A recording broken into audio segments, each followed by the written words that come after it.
అనకాపల్లి జిల్లా విజయరామరాజుపేటలో తాచేరు నదిపై ఉన్న బ్రిడ్జి కుంగిపోయింది. దీంతో చోడవరం నుంచి వడ్డాది వెళ్లే మార్గంలో రాకపోకలు నిలిచిపోయాయి.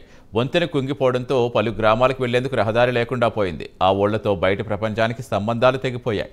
దీంతో ప్రయాణికులు తీవ్ర ఇబ్బందులు పడుతున్నారు. రాత్రి సమయంలో అధిక బరువుతో లారీలు వెళ్లడం వల్లే వంతెన కుంగిపోయిందని స్థానికులు తెలిపారు.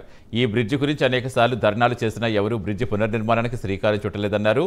మరోవైపు డిప్యూటీ సీఎం ముత్యాల నాయుడు, ప్రభుత్వ విప్ కరణం ధర్మశ్రీ నియోజకవర్గాలకు కూడా ఇదే ప్రధాన రహదారి కావటం గమనార్హం.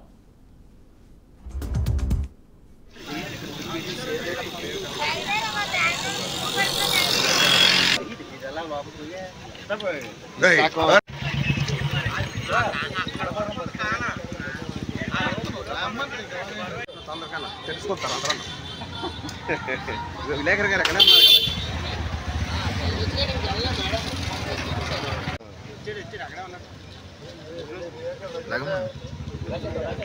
అది తెలిసిపోయింది మనకన్నా ముందే తెలిసిపోయింది.